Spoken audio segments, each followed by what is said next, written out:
Irmãos, vou mostrar a vocês o que ignorância faz.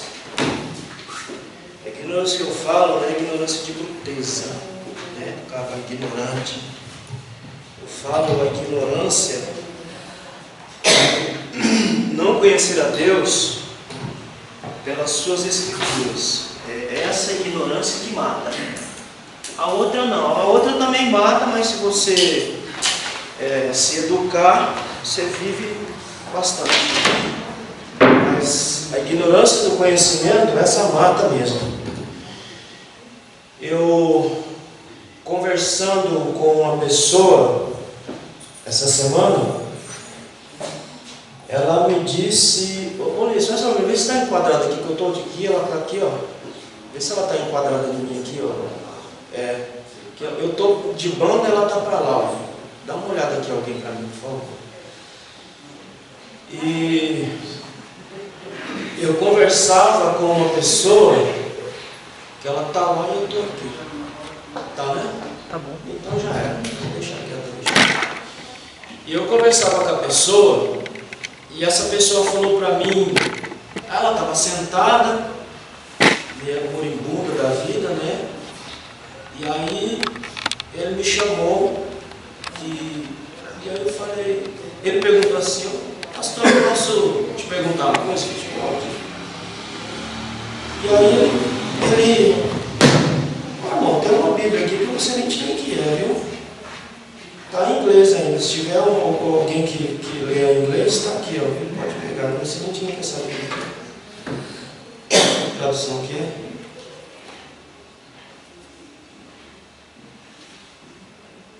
Aí, você nem tinha que é.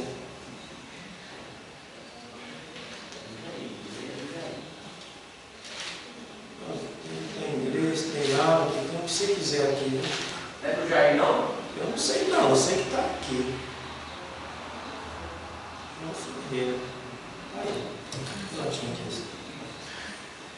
E aí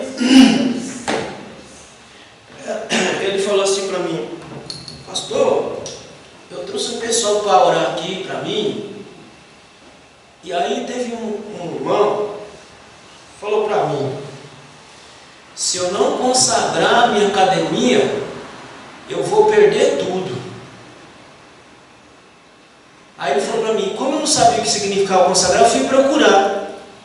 Ah, irmão, vê bem, um cara que não é crente, um cara que não anda com Jesus, um cara que não conhece a palavra de Deus, um cara que nunca teve vivência com Deus.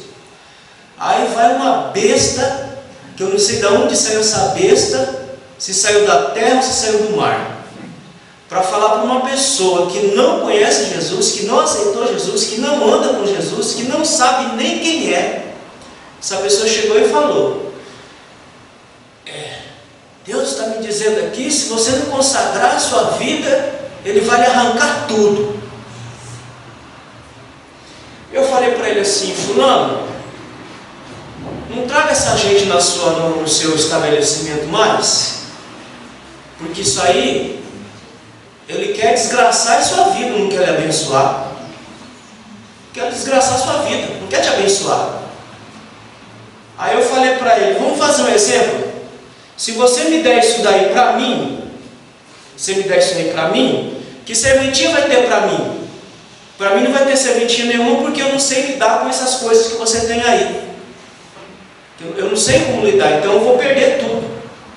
Agora, que lógica tem Deus mandar você fazer uma coisa que você nem sabe o que é isto? Você não sabe nem o que é isso, você não sabe nem o que significa consagração. E aí eu fui lá, expliquei para ele, falei: primeiramente você tem que receber Cristo na sua vida. Depois você tem que aprender a palavra de Deus, para depois você entender o que é consagração. E outra, Deus não quer coisas, Deus quer o ser humano. Não adianta eu consagrar uma coisa e não consagrar a mim, porque que validade tem isso? É igual antigamente que os irmãos pediam para orar pelo ungir o carro. Até na ignorância eu orava e ungia. Aí depois eu fiquei, mas eu digo: rapaz, eu vou ungir o carro aqui. A pastor, a evangelista, se unge pessoas. não se unge carro, não se unge casa. E aí eu falei, meu irmão, não traz mais esse tipo de gente aqui, porque esse tipo de gente não sabe o que fala, não sabe com quem anda e quer buscar a sua desgraça. E falei para ele, Deus honra quem trabalha. Deus honra quem trabalha, quem levanta cedo, vai para o seu trabalho para colocar sustento dentro de sua casa. Ainda falei para ele, Deus seria um demônio, não seria um Deus se ele fizesse isso com você. Sem você ter noção nenhuma de Deus, ele arrancar tudo para você servir a ele por medo, porque arrancou tudo. Então eu digo, Deus não é um demônio. Se tem uma coisa que Deus honra, que Deus gosta, é de pessoas que trabalham, de pessoas que dão duro para alimentar sua casa, alimentar sua família. Não interessa se essa pessoa é crente ou não. Ele levantou de manhã, foi para o seu trabalho, Deus está com ele ali, abençoa a vida dele, porque ele está levando comida para dentro de sua casa. Deus não é um desgraçado para arrancar o alimento da sua casa e lhe deixar padecendo fome. Esse não é o Deus que nós conhecemos, e nem é o Deus que nós servimos. Então não traga esse tipo de gente aí não, porque isso aí não é Cristo, isso aí é uma desgraça que está com a vida desgraçada e quer desgraçar a sua vida junto. Não traga não. E aí diz para ele, pode ficar sossegado, porque eu estou orando por ti, e o teu trabalho é um trabalho abençoado. Então, querido, são um bando de idiota que não querem saber de aprender, não querem saber de estudar a palavra, e ainda fica confundindo cabeça de pessoas que não tiveram nenhum contato com Cristo, fechando a porta. Porque você fecha a porta, irmão. Como é que você vai falar de um Deus tão miserável desse para uma pessoa que não tem contato com o Evangelho, precisa do Evangelho, aí você vai dizer que Deus faz um trem desse na vida do cara? É só misericórdia de Deus, mas são um bando de besta, não conhece a Deus, não sabe quem é Deus, não conhece Deus pela sua palavra, não conhece o poder de Deus, não sabe o que é ser usado por Deus e querem usar Deus para se autopromover em cima de Deus. E tem uma coisa que Deus não faz, não deixa, é ninguém se autopromover em cima do nome dele. Os exemplos estão cheios por aí para vocês verem, de pegar de pessoas aí que se autopromoveram com o nome de Deus e vejam o tom que Deus deu em cada um desses indivíduos aí. Porque Deus não se deixa escarnecer e nem dividir a glória dele com ninguém. Então, cada manhã que a gente vem aqui, ou cada oportunidade que a gente vem aqui, a gente vem para aprender, a gente vem para crescer, para poder ajudar a gente, ajudar pessoas que precisam de Cristo, que precisam ouvir de Cristo. Então, querido, e eu ainda falei para ele, eu falei, tem uma coisa, meu querido, na minha casa não entra qualquer um não. Você não tem que estar colocando qualquer um aqui não. Na sua casa você coloca pessoas selecionadas dentro da sua casa, porque você não sabe quem que está entrando ali, você não sabe quem você está colocando ali da sua casa. Não é assim não. Tem que saber quem você coloca na sua casa, e outra, tem que saber quem é que você deixa colocar a mão na sua cabeça. Na minha cabeça não vem colocar com todo mundo, não vem colocar a mão na minha cabeça não. Adianta vir com mãozão para cá? Não, na minha cabeça não. Eu não sei quem é, eu não conheço, eu não sei andar. Agora quem eu conheço, quem eu sei andar, tranquilamente. Agora quem eu não conheço, não entra na minha casa, e por mim também orar na minha cabeça, também não há não, porque eu não sei quem está do lado de lá. Então, irmãos, importante nós conhecermos a palavra de Deus. Romanos, capítulo 1, e versículo 17, nós já estamos no EBD, tá? Eu vou para o capítulo 3 já. Romanos, capítulo 1, versículo 17. Quem puder ler, leia para mim aí, por favor. Romanos, capítulo 1, versículo 17.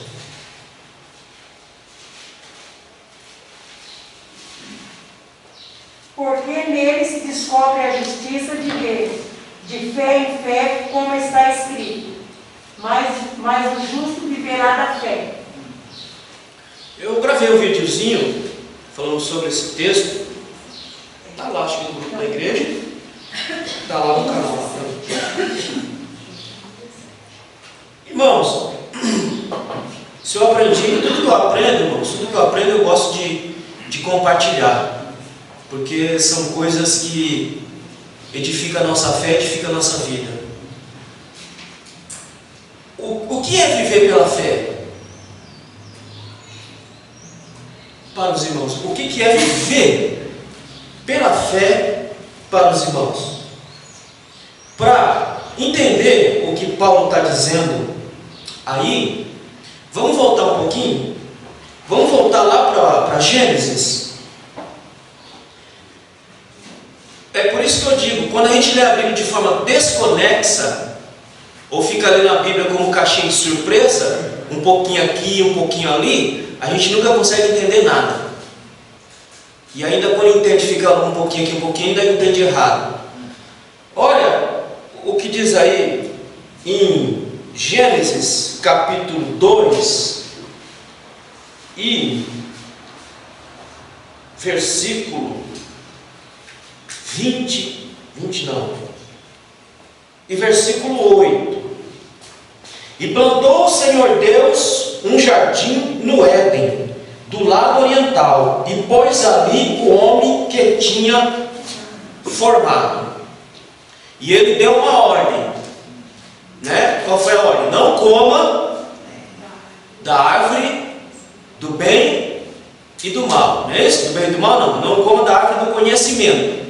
Aqui está do bem e do mal na minha tradução. É isso, pronto.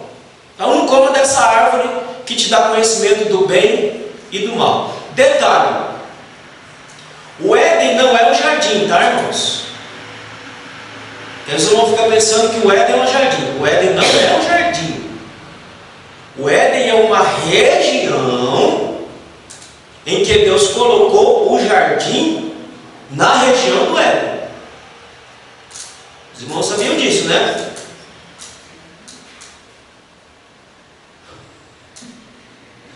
O Éden, a gente fala assim, jardim do Éden. Não. O Éden é uma região. O Éden é uma região aonde Deus plantou o jardim do Éden. Não é o que está dito aí? Ó, está dito aí. E plantou o Senhor Deus um jardim aonde? No Éden, na região do Éden. Então, o jardim não é um jardim do Éden. O jardim está ou estava na região do Éden. Muito bem. Quando o homem foi expulso, para onde eles foram expulsos? Para a terra. Éden era um lugar. Éden era a região.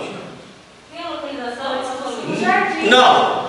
Todas as localizações que os caras falam, que está aqui, está na. Até eu já falei isso. Está na Babilônia, está no Iraque, está não sei o quê. Inexiste. Inexiste. Por quê? Depois do dilúvio, o que aconteceu depois do dilúvio? A configuração geológica mudou. Então não tem como eu cravar, o Éden ali no Iraque, não tem como eu cravar. Ninguém sabe onde é a região. Sabe que foi uma região que existiu lá pelas bandas da Oriente Médio lá. Então é um lugar que ninguém sabe onde está localizado. E nesse lugar, nessa região, ele plantou esse jardim chamado Éden e deu uma ordem: não coma da árvore do conhecimento do bem e do mal, porque no dia que dela comer, certamente morrerás. Certo? Nós estamos falando de Romanos capítulo 1 e verso 17. Fala. O Éden é um lugar, não É uma região. É que o senhor falou assim do jardim chamado Éden. Não é, esquece que eu falei. Esquece que eu falei. É uma região chamada Éden que Deus plantou o jardim. Lembra que nós estamos falando que o justo viverá pela fé. Vai para onde eles foram expulsos? O senhor falou, mas não. Então, agora vamos lá. Vamos lá. Vamos lá. Vai para o capítulo 3.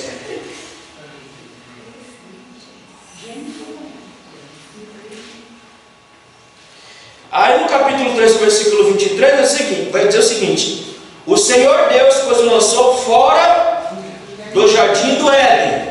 A tradução deveria ter sido outra. Ele foi expulso do jardim. Expulso para onde? Para a região do Éden. Aqui dá para entender que é um lugar só. Mas não é um lugar só. Tá? Pela tradução você vai entender é que aí o tradutor decidiu colocar desse jeito. Mas lá está bem claro. Ele fez a região do Éden e plantou no Éden. Quando ele criou, aonde é que ele criou a mulher? Ele não criou na região do Éden. O homem ele criou na região do Éden. A mulher ele criou no jardim. E depois ele colocou o homem no jardim, junto com a mulher. O homem foi na região do Éden. Do Éden. A mulher do jardim. No jardim. Tinha que ser no jardim, ué. Para sair coisas belas, né? No Éden sai essas coisas destrambelhadas que somos nós. Então ela foi criada lá num lugarzinho bem bonito. Então Deus... Onde está isso na Bíblia? O quê? Essa parte que o senhor falou, que o homem foi criado na região do... Aí volta, depois vocês voltem lá. Vocês voltem lá no capítulo 2, capítulo 1 e vai dizer.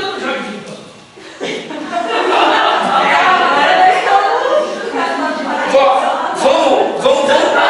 Depois, ó, esse é o tipo de leitura que você tem que ler com calma. Com calma.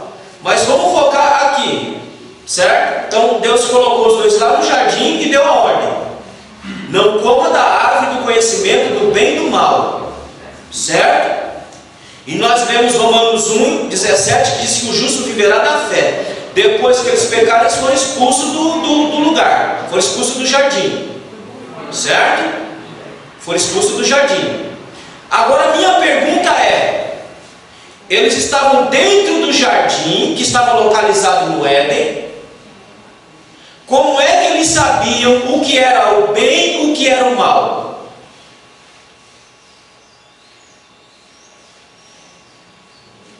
Como é que eles sabiam o que era o bem e o que era o mal?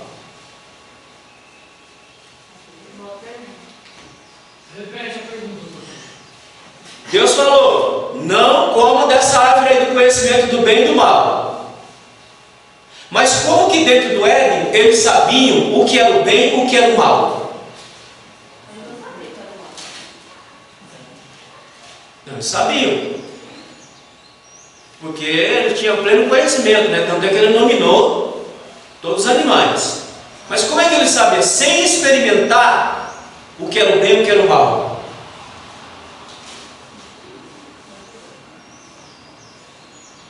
O que nós vemos em Romanos 1,17? O justo viverá da fé ou é pela fé? Eu não sei como é que está aí. O 1,17? É. Porque neles se descobre a justiça de Deus de fé em fé, como está escrito: mas o justo viverá da fé. Justo viverá da fé. Fé essa dada pelo próprio Deus, que a gente já viu. No Éden, querido, sabe como é que o homem sabia o que era bem e o que era mal? Pela fé. Se Deus falou para eles: ó, isto aqui é mal, ele não precisava praticar para saber que era o mal, porque ele confiava na palavra de Deus. No caso, o fruto nem tanto era em si, mas a obediência, né? O fruto não tinha nada a ver com outra coisa. Fruto é um fruto qualquer, Era só foi posto como um meio para prová-lo. A fé dele.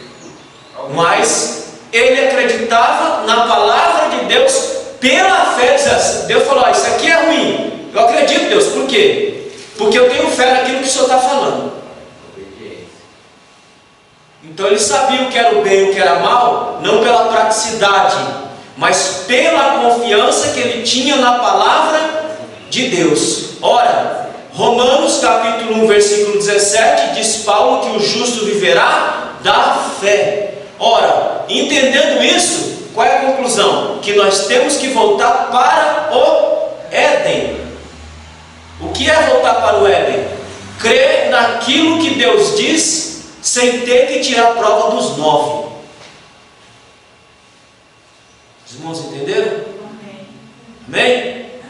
Então, se o justo viverá da fé, como Adão e Eva viveram da fé no Éden, crendo naquilo que Deus dizia para eles, e diz a lenda judaica, lenda não, a tradição judaica, que eles ficaram lá 14 mil anos dentro do Éden, dentro do jardim, antes de pecar, e é uma possibilidade, porque ele tinha uma vida infinita, uma vida longa, a possibilidade que seja mesmo.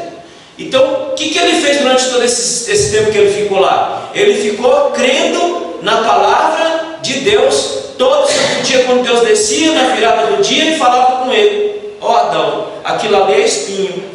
Oxe, é espinho, Deus? É espinho. Ah, é? Então eu creio que é espinho. Por que você crê? Porque eu confio no Senhor. O Senhor está falando que é espinho, então é espinho. Pela fé eu creio.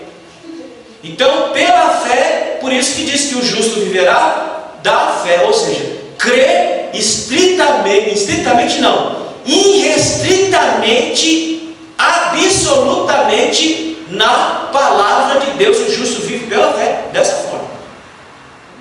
E aí que a gente fala um retorno para o Éden nesse sentido, de que vivamos pela fé.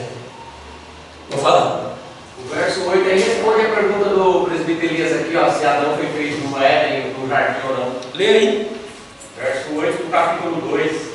Ora, plantou o Senhor Deus um jardim no Éden, ao oriente, pois ali o homem que tinha formado. Pronto. O verso 8 responde. Então ele fez o homem lá na região E colocou no Éden. do Éden, No jardim. colocou ele lá, No jardim. e lá ele fez a Éden.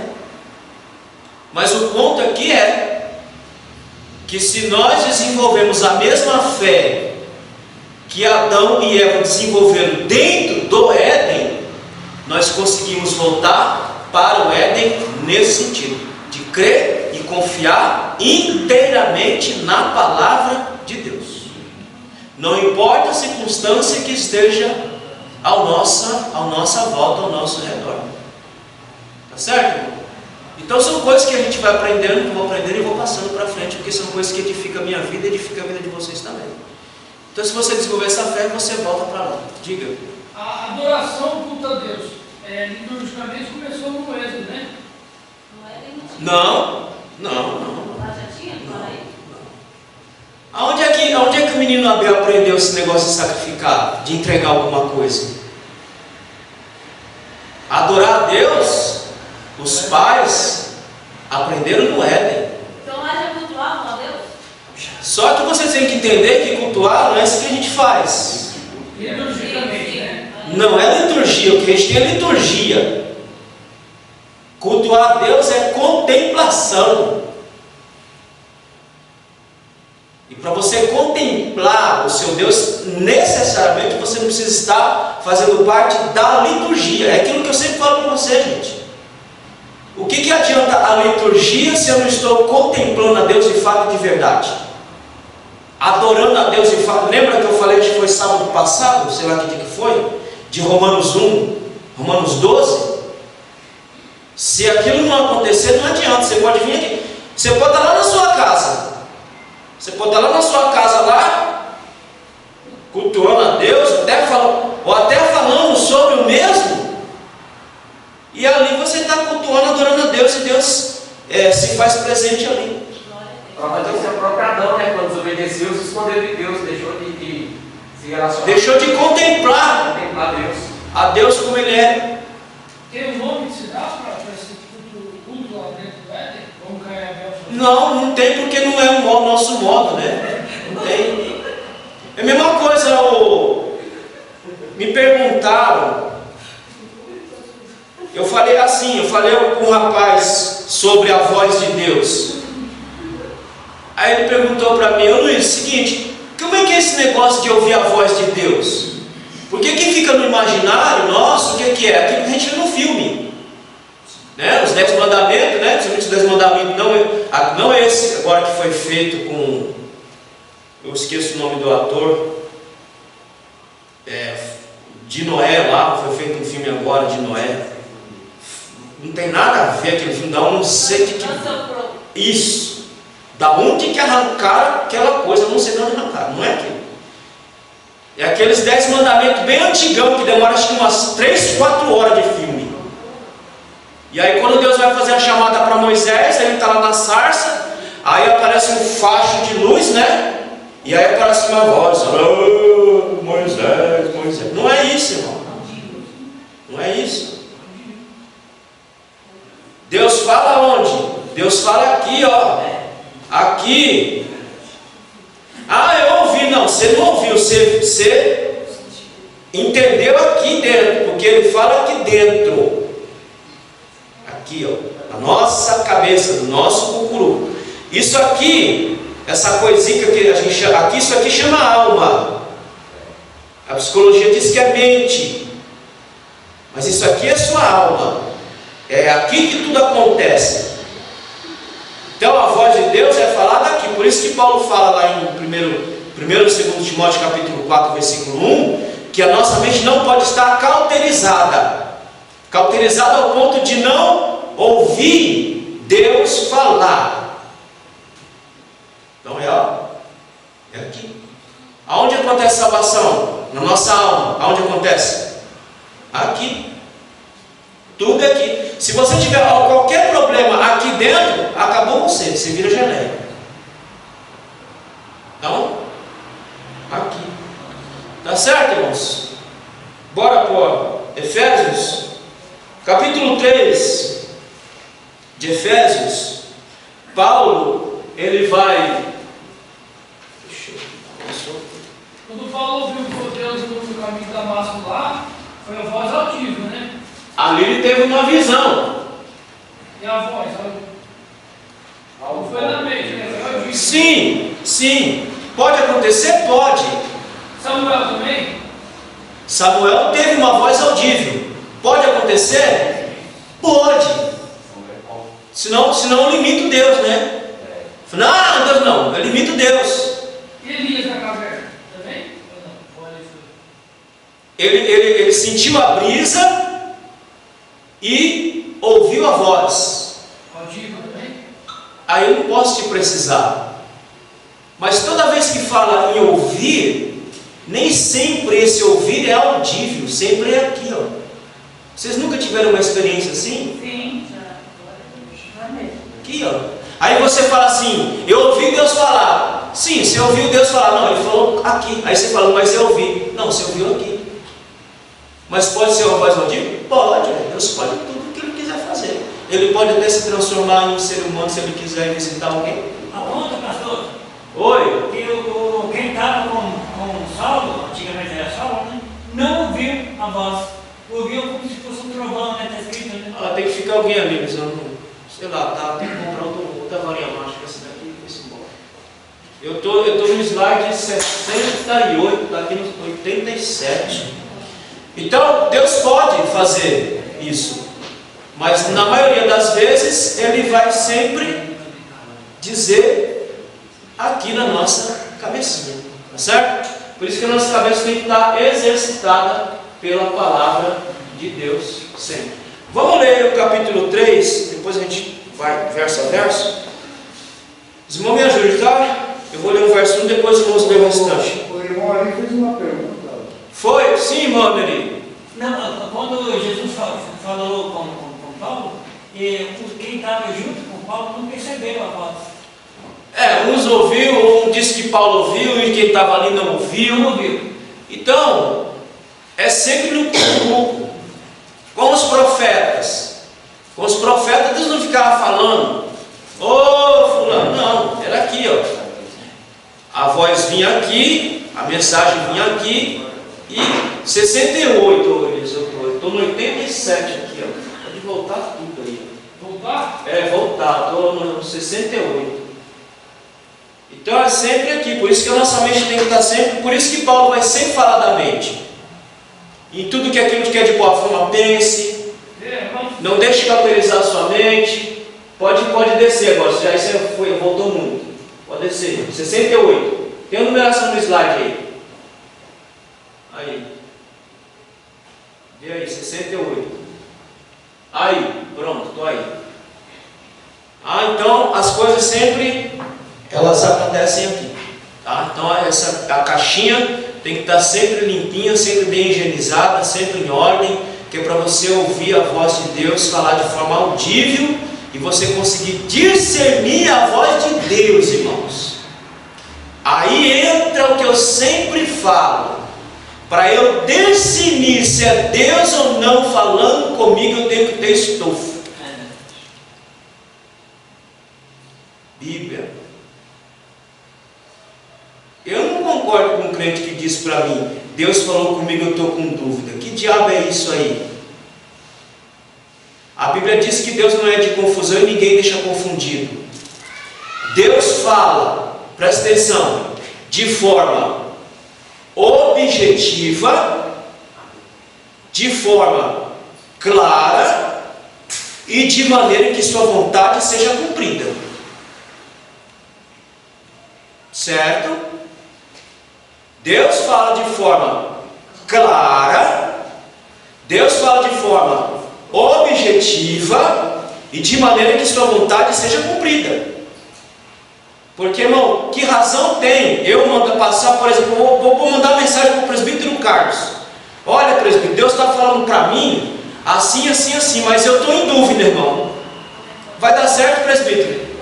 Eu vou deixar ele mais confuso do que eu, que já estou confuso com aquilo que eu não estou entendendo. Então, sempre de maneira clara e objetiva, sempre. Sempre assim. Não tem esse negócio que está sempre assim. Então vamos lá. Efésios capítulo 3. Por esta causa, eu, Paulo, sou prisioneiro de Jesus Cristo por vós, os gentios. Se é que tendes ouvido a dispensação da graça de Deus, que para convosco me foi dada. Versículo 3, quem lê? Isto é o mistério que me foi manifestado pela revelação, como acima em poucas palavras vos escrevi. Continuando. Quando lerdes o que escrevi, podereis perceber a minha compreensão do mistério de Cristo, o qual em outras gerações não foi manifestado aos filhos dos homens, como agora foi revelado pelo Espírito aos seus apóstolos e profetas. Versos 6, 5, falei. A saber, que os gentios são cordeiros de um mesmo corpo e participantes da promessa em Cristo pelo Evangelho, do qual foi feito ministro pelo dom da graça de Deus que me foi dado segundo a operação do seu poder. Talvez a gente consiga ir até aí, não sei se consigo chegar no tempo, mas vamos lá. O que nós temos aí? No capítulo 3, nós temos a grande revelação. É a grande revelação que Paulo traz aos gentios. E essa grande revelação é o Cristo. Coisa que outrora estava encoberta a nós, mas ele traz essa grande revelação. Então Paulo inicia o texto mostrando sua situação atual de um prisioneiro. Não é isso que ele diz aí no versículo 1? Por esta causa eu, Paulo, sou prisioneiro de Jesus. E aqui ele estava literalmente preso, porque ele estava escrevendo a epístola aos Efésios preso, literalmente. Então ele diz: eu sou um prisioneiro de Cristo, ou estou preso por causa de Cristo, ou por causa daquilo que falo de Cristo. Então ele já diz logo de cara para a igreja: minha situação atual hoje é essa. Mas aí vai ter um outro momento que ele vai dizer que nem as cadeias o podem deixar de fazer aquilo que ele mais gostava de fazer, que é anunciar as grandezas de Deus a todos os homens. E qual que é a sua acusação? Pregar o Evangelho. Daqui a pouco nós vamos ser acusados disso também, né? De ser acusado de pregar o Evangelho. E agora há um projeto na Câmara dos Deputados, depois Senado, de colocar uma mordaça no pessoal que fala nas redes sociais e tudo aquilo que tem uma comissão que eles chamam agência de checagem. Essas agências de checagem vão analisar e ver se aquilo que você falou for ofensivo. Você pode passar a ter problema por conta. Se você falar, por exemplo, olha, eu respeito a homossexualidade, mas eu não aceito, porque não faz parte de minha fé. Se a agência de checagem olhar e ver que isso que eu estou falando for ofensivo, eu posso ter problema. Racismo, qualquer coisa, né? Comigo eles não tem como falar de racismo, então eu posso falar que a mulher de Salomão era uma negrinha mesmo, falo mesmo, era uma negrinha, pronto, acabou. Vai processar a casa de quê? Eu sou negrinho igual ela. Mas se um branco falar isso, ele pode ter problema. Ele pode ter problema.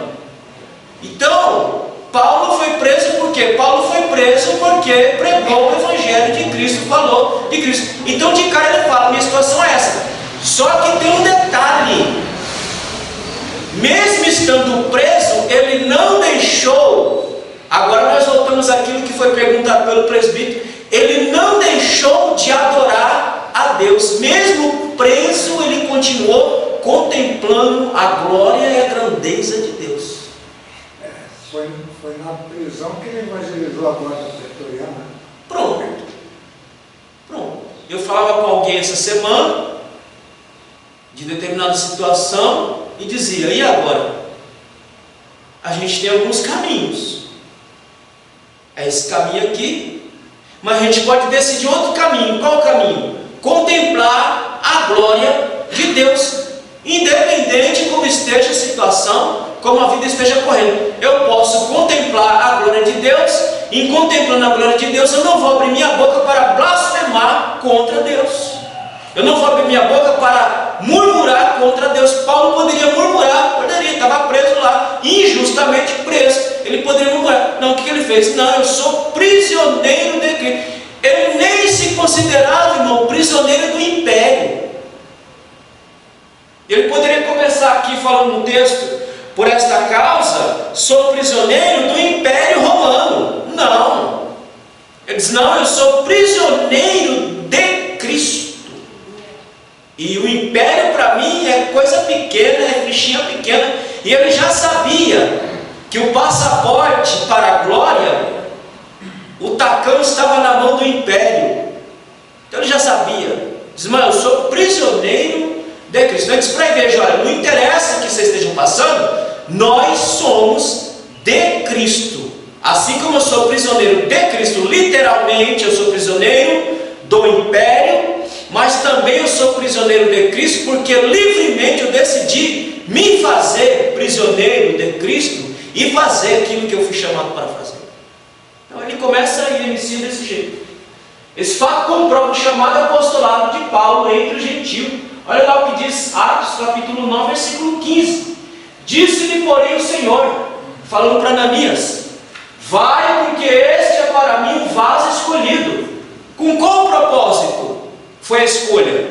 Para levar o meu nome diante dos gentios e dos reis e dos filhos de Israel. Por isso que a gente fala que Paulo era homem de 3 mundos. Irmão, nós cristãos, nós que servimos a Jesus, nós temos que nos qualificar para falar para qualquer um. Para qualquer um. Para um rico, que pode ter o dinheiro que ele tiver. Para um doutor, ele pode ter a intelectualidade que ele tiver. Mas, como diz Pedro, vamos ver se eu consigo achar aqui, irmão. Vamos lá para 1 Pedro. É melhor eu ler do que eu ficar falando, né? Olha, abra comigo 1 Pedro capítulo 3. O cristão, ele deveria ter habilidade para falar do Evangelho para qualquer pessoa. 1 Pedro capítulo 3, versículo de número 15. Alguém lê, por favor. Antes santificai a Cristo como Senhor em vossos corações, e estáis sempre preparados para responder com mansidão e temor a qualquer que vos pedir a razão da esperança de que há em vós. Se alguém pedir a razão da sua fé, você dê com, segundo Pedro, mansidão e temor. Você já viu alguns crentes, irmãos, que não tem qualificação, capacidade nenhuma para falar do Evangelho, e daqui a pouco ele começa a discutir com o pecador? Tem um desgraçado mesmo que vai para o fogo do inferno. Pedro está dizendo, nós temos que dar razão da nossa fé, da nossa esperança. Então, Paulo, a gente fala que Paulo era homem de 3 mundos. Paulo falava para gentios, falava para reis, falava para os filhos de Israel. Nós temos que ter qualificação e habilidade para falar com qualquer pessoa, não interessa quem. Hoje, graças a Deus, e não digo isso com soberba, digo isso com toda humildade e com todo o tremor diante de Deus, mas eu não tremo diante de ninguém.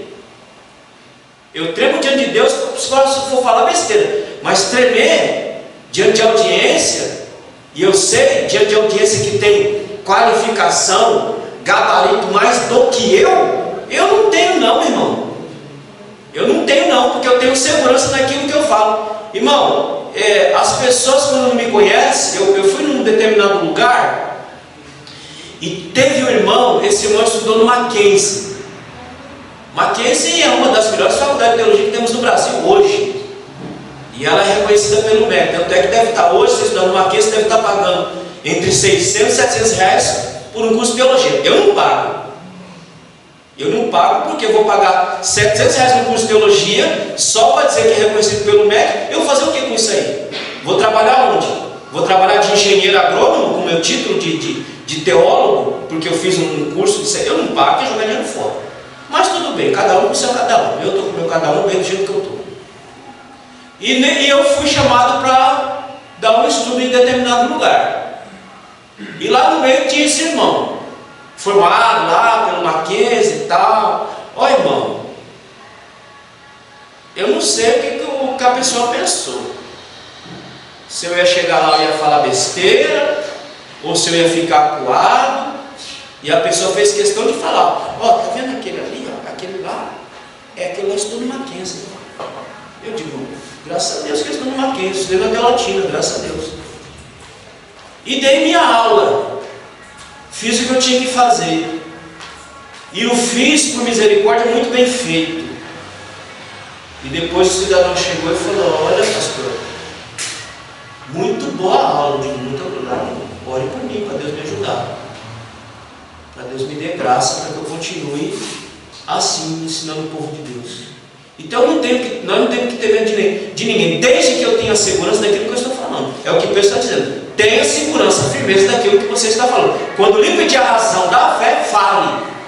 Por quê? Porque nós estamos na época, não adianta você falar para o cara: oh, você vai para o inferno. Aí ele vai falar para você: não, mas eu vi lá na internet isso. E você vai falar o que para o cara?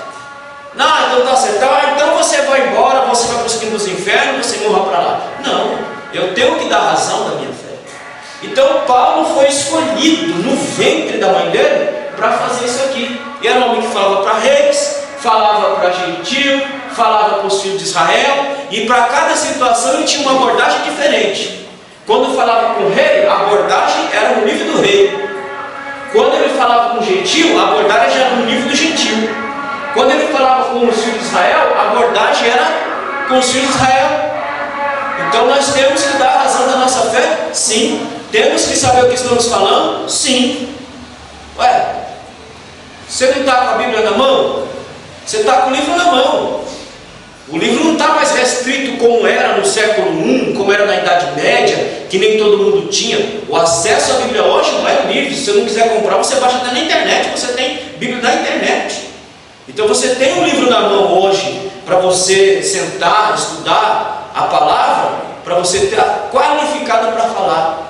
E ainda que se te prender, vão te prender injustamente, sabendo que aquilo que você falou tem sentido, tem razão de ser o que você está falando ali. Então Paulo, ele é esse cidadão, e ele comprova o chamado dele nesse versículo, no versículo 1. Ele diz: eu fui chamado, eu sou apóstolo como os demais, porque eu fui chamado lá na estrada de Damasco. Eu vi um facho de luz, eu ouvi uma voz que me falava e que me dizia por que eu estava perseguindo. Então ele tinha esse chamado. Avança, Elias. O próximo aí. Senso de responsabilidade, versículo 2. Quem botou aqui, irmãos? Se é que tendes ouvido a dispensação da graça de Deus, que para convosco me foi dada. Não pode dizer, ó, eu tenho uma responsabilidade muito grande de anunciar.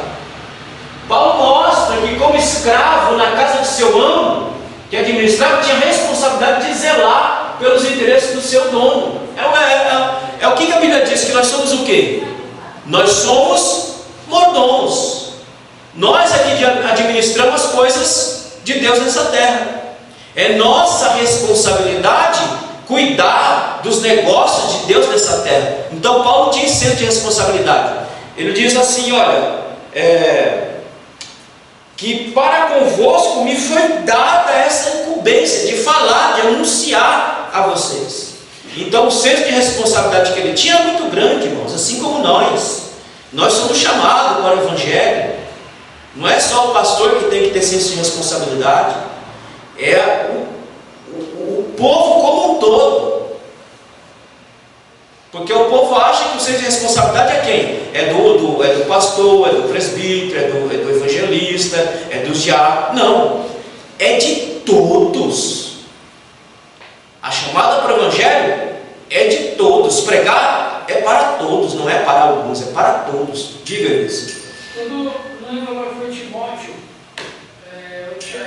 Paulo escreveu para Timóteo ou Tiago, que ele fala que Deus chama uns para pastores, outros para presbíteros, outros para e outros para doutores. Sim. Aí no caso, existe uma diferenciação, certo? Sim. Que o doutor não é o pastor. É que aí Eu não lembro se é Tiago ou é Timóteo. É Timóteo 4:11. Acho que é Timóteo 4:11 ou é Efésios 4:11? Não, é Efésios 4:11. Pode virar lá Efésios 4:11.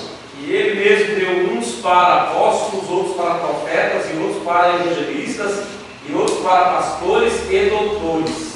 Aí no caso, não adianta falar que o evangelista é o doutor, porque ele não deu chamado, no caso Não. desse que nós estamos lendo, certo? Esse doutor é o pastor. Não, mas já tem um pastor na frente. Sim, mas é que o E adicional aí está mal colocado aí. Certo? É pastor, doutor. Pastores e mestres. Mas o E está colocado adicional demais aí. A partículazinha aí. É os dois. O pastor, ele tem que ser douto. Certo. O pastor, E o evangelista? O evangelista está específico. Evangelizar. Mas aí ele não tem que ser, ele também tem que ter o mesmo conhecimento? Sim, ué. Ou Como é que ele vai evangelizar? Ele pode ter um conhecimento mais raso? Não. Dentro do evangelho tem que ter conhecimento, tanto quanto ele tem que ter conhecimento.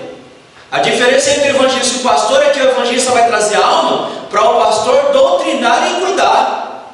Mas isso não quer dizer que ele não tem que ter conhecimento suficiente para evangelizar.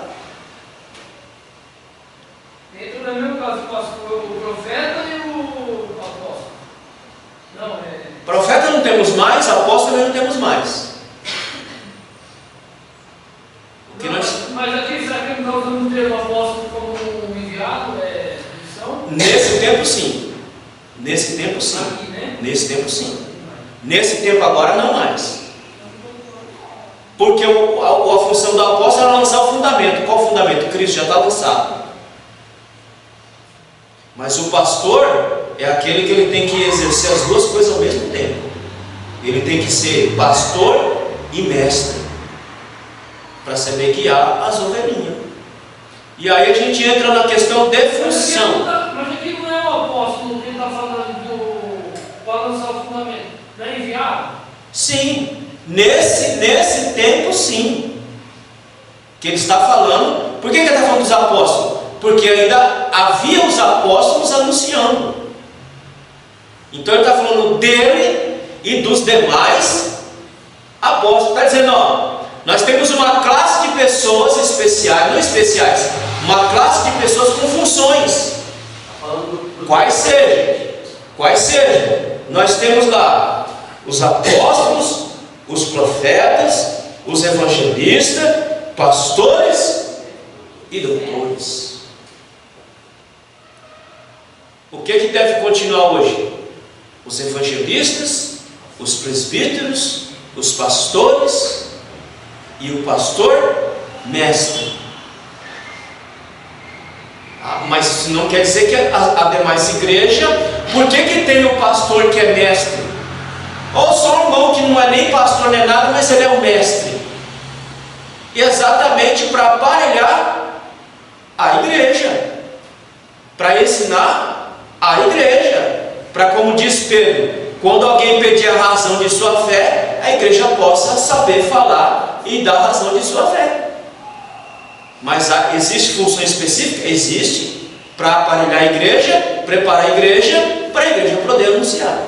Eu sei que está um pouco confuso aqui na tradução, porque a tradução colocou um E de adicional, como ele estivesse tratando de mais uma ideia. Não. Quando ele fala pastor, pastor, mestre. É que para a gente ficar incompreensível, então o tradutor decidiu colocar esse Ezinho. No grego está assim? Está inteiro? No grego não tem esse E. Que no grego a gente fala que é Kai. Não tem. Então é pastor, doutor. Ou pastor, mestre. Então, com certeza, vocês já sabem que Deus, por causa da sua graça, me deu esse trabalho para o bem de vocês, traduzindo a linguagem de hoje. Então, com qual propósito Paulo foi chamado? Para fazer exatamente esse trabalho, de anunciar as boas novas, o Evangelho, para a igreja de Éfeso, para o povo. Avança. Já está dando minha hora aqui, viu? Vamos parar aqui, tá? Versículo 4, eles vão me ajudar aí para não perder o fio da meada. Paramos no slide 70, que já é 10 horas já. O ministério revelado, Cristo. Vamos ler? Capítulo 3 e verso 4. Por isso, quando lerdes, podeis perceber a minha compreensão do mistério de Cristo. Esse mistério, depois eu arrumo ali, esse mistério não lhe veio por meios humanos, mas foi revelado diretamente e pelo próprio Cristo. Portanto, Paulo está em condições plenas de falar sobre esse mistério revelado. Aonde que aconteceu essa revelação para ele? Em Damasco. Digo, olha, eu vou falar a vocês, por isso quando lerdes, podeis perceber a minha compreensão do mistério de vocês. Vocês podem entender qual é o meu entendimento do mistério revelado chamado Cristo. Então, quando você lê a Epístola aos Efésios, você tem condição de ler, entender, compreender qual é a minha percepção, qual é a minha compreensão desse mistério revelado chamado Cristo. Nós paramos aqui, tá bom, irmãos? Essa revelação plena faz toda a diferença naqueles que têm um encontro real com Cristo. Deixa eu dizer uma coisa a vocês. É por isso que eu sempre digo e repito: só vir aqui não adianta. Não adianta. Tem muita gente no nosso meio. Quando eu digo nosso meio, eu não digo só aqui, tá? Eu digo a igreja como um todo. Tem muita gente que está dentro das igrejas, mas que ainda não compreendeu esse mistério revelado chamado Cristo. Por não compreender esse mistério chamado Cristo, não consegue usufruir das bênçãos que advêm dessa compreensão de Cristo Jesus. Sem esse encontro é impossível esse ministério ser revelado de forma salvífica. Possível. Aí você começa a entender, coisa que eu não conseguia compreender e entender na minha carreira, como é que a gente pega dois tipos de pessoas dentro da igreja. Tem mais, mas basicamente dois. Tem aquele tipo de pessoa que vem e que não fica, já percebeu? Não é culpa minha e não é culpa sua. É porque ele não teve encontro real, um encontro salvífico com Cristo. Porque quem tem esse encontro salvífico com Cristo, ele compreende o mistério chamado Cristo. Compreendeu? Ele vai dia a dia se firmando diante de Cristo. E aí ele começa, sabe o que ele começa a pensar? Assim, eu não me vejo em outra vida. Ou seja, eu não me vejo fora de Cristo. Porque começou a compreender o mistério revelado. Então, quem pensa assim, eu não me vejo em outra vida, eu não me vejo fazendo outra coisa, ele vai até o fim. Agora, tem outro tipo de gente que até fica um pouquinho,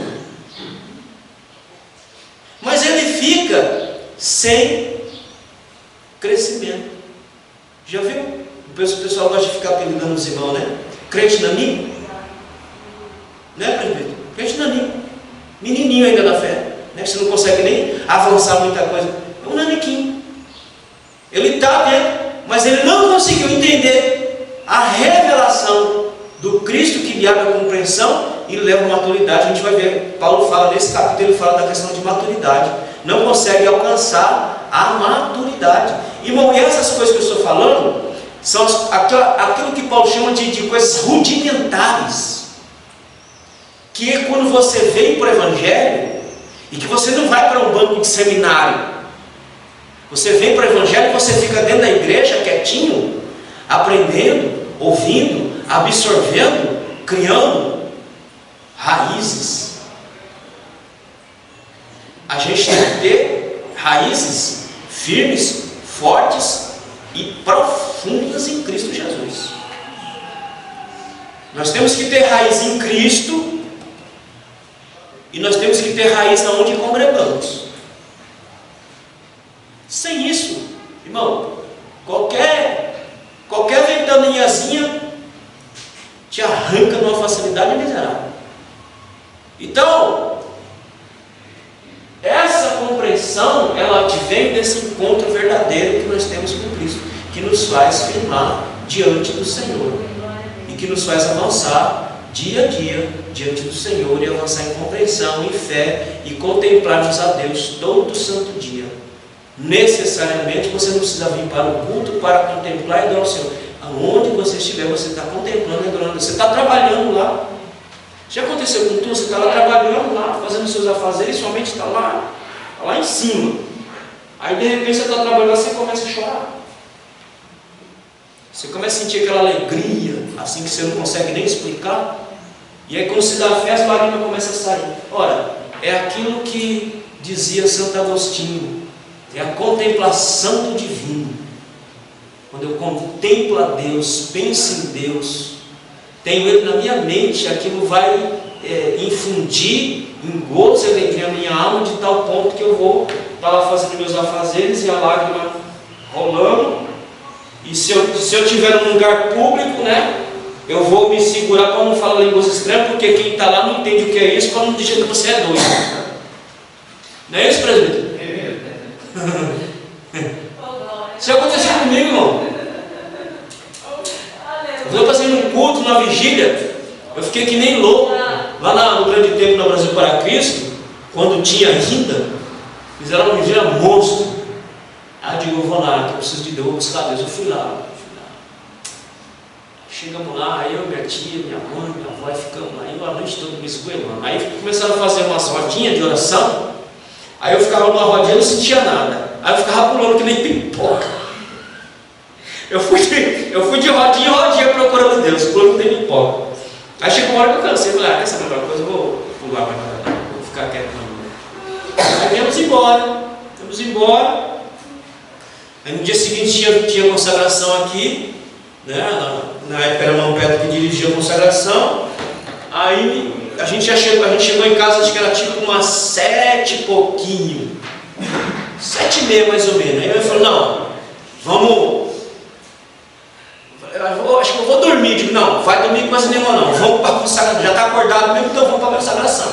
Não vai dormir coisa nenhuma não, se você quiser dormir, você muda depois, agora nós vamos orar. Não, eu falei, rapaz, você saiu daqui para ir lá na Pompeia, lá numa igreja que nem sua igreja é, e agora você quer dormir? Não, você tem consagração na sua igreja, então você vai. Falei, tá bom, eu vou. Aí eu vim. Aí eu cheguei aqui, era a porta de madeira, a porta portinha velha de madeira, porta de entrada de casa. Eu entrei, aí estava aqui a Mampeta, estava a irmã Neide, minha mãe e eu. Aí eu estava tão cansado, irmão, tão cansado, que eu falei, ó, quer saber de uma coisa? Eu vou deixar essas irmãs orando aí, vou ficar quietinho perto da porta aqui e vou fingir que eu estou orando. Aí eu me emborquei, irmão, me emborquei, quando aquela noite me emborcava, aí eu me emborquei, vou ficar aqui assim, emborcado, porque elas vão pensar que eu estou orando. Estou orando em espírito, irmão. Ixi, irmão. Aí eu... Ah, Senhor. Aí eu comecei com aquela oração xoxa. Aí daqui a pouco, irmão, aquele negócio começou a mudar. Eu comecei a orar com mais intensidade. Ali, irmão, ali Deus desceu. O céu desceu. E eu me sentia como se eu estivesse flutuando. Sozinho, ali no meu cantinho, eu me senti como se estivesse flutuando, aquela coisa. Deus entrou na minha alma de um jeito poderoso. Aí segunda-feira eu tinha que ir trabalhar. Aí estou pegando lá o pé de ferro, indo embora, sentado lá no meu canto quieto e pensando na consagração. Falei, meu pai, o que foi aquilo? Irmão, e ali eu comecei a pensar. E ali eu já comecei a chorar ali mesmo ali. Aí eu fiquei quieto, falei, não vou falar língua aqui não, porque senão os irmãos vão achar que eu estou louco aqui. Eu fiquei quietinho na minha ali, e aquela coisa entrando na minha alma de uma coisa poderosa. Então é assim, não é o lugar, não é o lugar, é você. É isso que os irmãos têm que entender. Não é o lugar que faz o culto, é você que faz o culto, não interessa onde você está. Você esteja no seu trabalho, na sua casa, aonde você estiver, é lá. Você contemplou a glória de Deus, você pode ter certeza que Ele vai se manifestar em você de uma forma poderosa.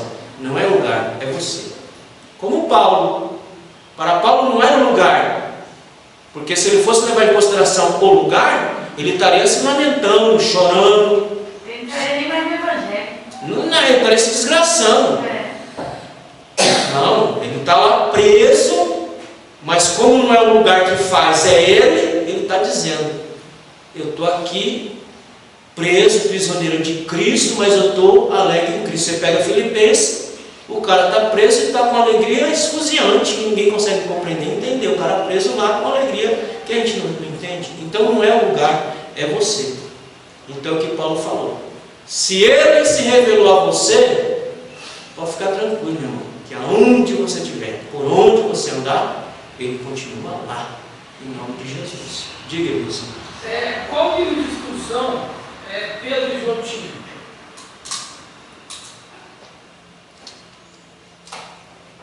Conhecimento. Vamos lá. Vocês vão ler livros que vai dizer que havia uma grande porcentagem de analfabeto nesse período. Certo?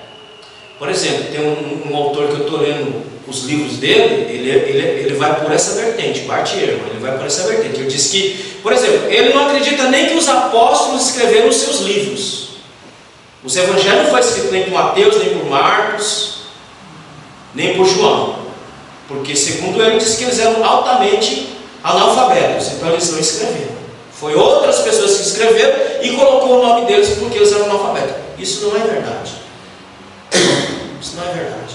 Se você voltar lá para o Antigo Testamento, lá, capítulo 6, Deuteronômio capítulo 6, lá está dito, ensina o teu filho, andando pelo caminho, de pé, aonde você estiver, ensina o teu filho. Como é que um pai judeu vai ensinar o filho se o pai não sabe ler? Então é uma tradição judaico-cristã de que a instrução era passada do filho para o pai. Então ele tinha que saber ler? Sim. Outra, eles andaram foi 3 anos e meio com o mestre. 3 anos e meio com o mestre. Esses homens não sabiam ler, não sabiam escrever, não sabiam construir frases na mente. Aí tem um texto que diz lá, acho que é Atos, né? Atos, capítulo 4, versículo 13. Lê. Vendo a coragem de Pedro e de João, eram homens comuns e sem instrução. Ficaram admirados e reconheceram que eles haviam estado com Jesus. Se nós formos colocar todo mundo nessa panela, até Jesus era sem instrução. Até Jesus era sem instrução. Porque o que era a escola para eles? A sinagoga. O menino judeu ia para a sinagoga aprender. Ia para a instrução aprender.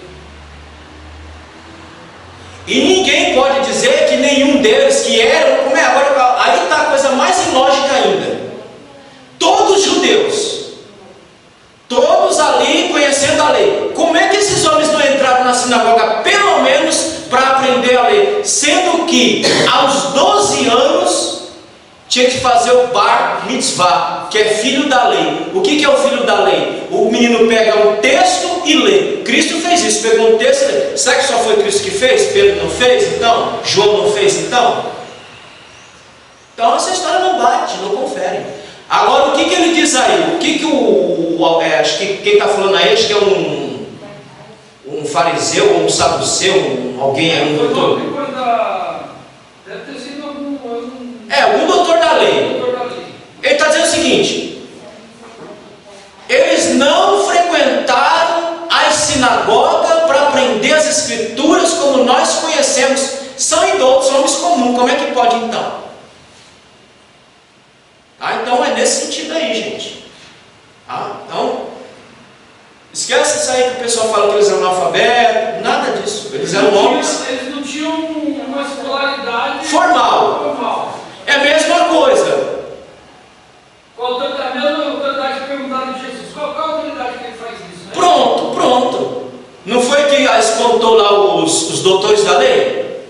Não estudou numa faculdade. Com qual autoridade ele fala isso? O que estava na fala? Ele não citou nenhum dos nossos sábios do passado. E sábios dos passados, não falando dos profetas. Aqueles que interpretavam aquilo que os profetas falavam. Ele não citou nenhum desses sábios. Da onde que vinha essa autoridade que ele fala? E uma autoridade comprovada por eles mesmos. Porque o espanto é que eles estavam comprovando a autoridade de Jesus. E aí não entenderam. Ele não citou nenhum dos nossos sábios, nenhum dos nossos mestres, e fala com tanta autoridade, com tanta razão, essas coisas. Aonde foi que ele aprendeu isso aí? Então é nesse sentido. É a mesma coisa, irmãos. Por exemplo, se eu for debater com alguém hoje, o cara tem lá doutorado, tem pós-doutorado, tem 300 faculdades. Eu vou lá debater com esse cara. O cara vai dizer, mas vocês me colocam para debater com esse homem? Que instrução que esse homem tem? Quer dizer, eu fiz seminário maior, mas não fiz nem mestrado, não fiz doutorado, não fiz nada. Eu só tenho um bacharel. Mas com que instrução que esse homem tem? Então não quer dizer que eu não tenha conhecimento. Quer dizer que eu não fui para a academia. Diferente. É o que acontece aí também. Tá certo? Mas eram homens. E aqui também tem também a consideração que eles estavam cheios do Espírito Santo, né? Os agentes do Espírito Santo. Que deu uma untada naquilo que eles já conheciam, deu uma melhoradinha a mais naquilo que já conheciam, e saiu o que saiu. 27 livros. Amém? Por isso que se a gente estuda a palavra, como diz o presbítero, cheio do Espírito, o Espírito vai dar uma untada naquilo que você já sabe e vai melhorar mais ainda. Em nome de Jesus. Amém?